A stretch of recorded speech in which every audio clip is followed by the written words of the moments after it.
한늘을 달리다. 오늘은 조비에 들어갈 배터리에 대한 얘기를 해보도록 하겠습니다. 그간 여러 영상을 제작해 올릴 때마다 걱정 어린 의견의 대부분이 배터리에 대한 내용이었는데요. 그래서 오늘 이 시간에는 앞으로 조비가 장착할 배터리에 대한 정보와 향후 발전 가능성에 대해 전달드리도록 하겠습니다.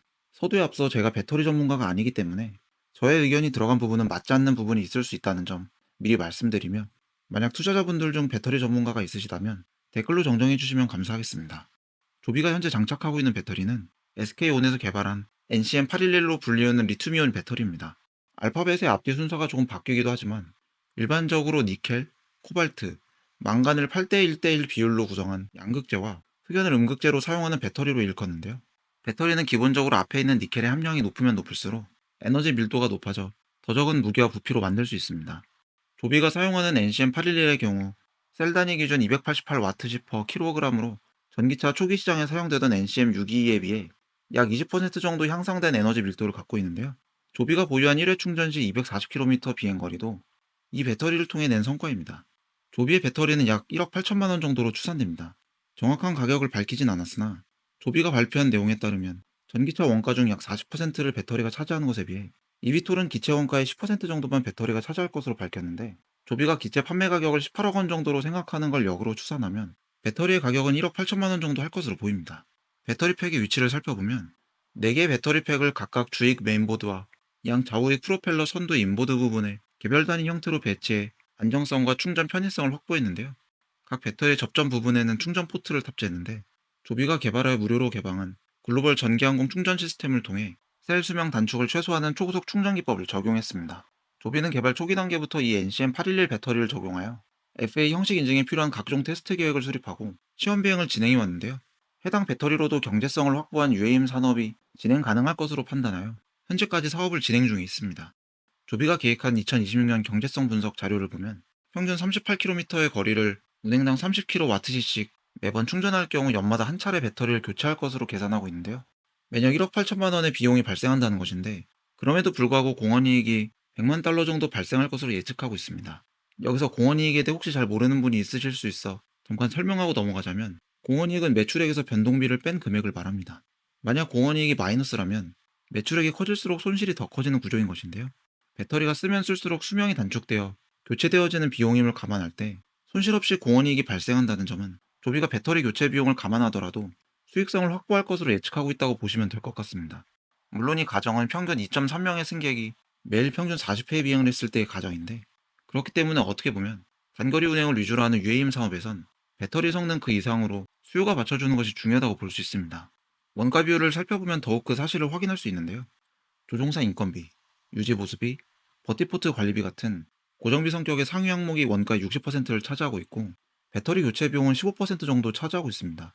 즉 달리 말하자면 꾸준한 비행 서비스를 통한 매출 증대와 규모의 경제가 확보되어 기체 부품의 원가 절감이 이루어지면서 주요 고정비가 감소하는 것이 배터리 비용만큼이나 상용화의 중요한 부분이라고 볼 수 있습니다. 물론 배터리 성능이 개선되어 비행 가는 거리가 늘어나거나 충전 횟수가 감소하면 그만큼 대기시간 감소 및 배터리 교체 비용 절감을 통해 수익 개선에 도움이 되겠지만, 현재 배터리 성능으로도 UAM 상용화가 불가능한 것이 아니며, 중요한 것은 UAM을 이용하려는 수요층의 확대라는 점을 말씀드리고 싶습니다. 조비가 장착한 NCM811 배터리는 이비톨을 위해 설계된 제품이 아닙니다.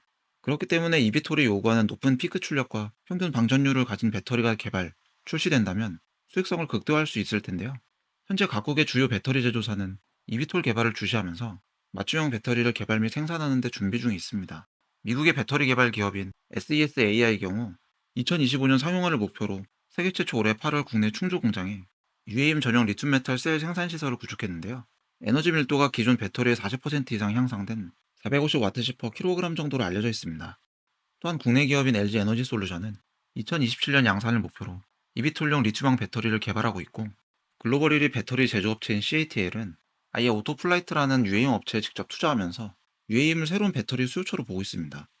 테슬라 일론 머스크는 2020년부터 이러한 UAM 배터리 개발 상황을 예측한 바 있는데, 당시 3, 4년 뒤면 UAM에 장착할 차세대 배터리가 개발될 것이라 했었고, 실제 올해 세계 최초로 중국의 이양에서 488Wh/kg 전고체 배터리 비행 테스트를 완료했습니다. 물론 아직 신뢰성이 있는 양산 소식이 있는 것은 아니지만 이비톨 상용화 준비와 함께 개발이 진행되고 있는 모습인데요.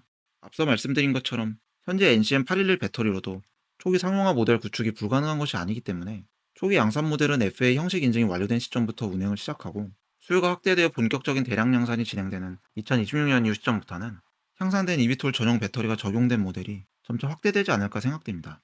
배터리 이슈는 전기차가 초기에 보급되던 시기부터 계속 제기되었던 주요 이슈 중 하나였습니다.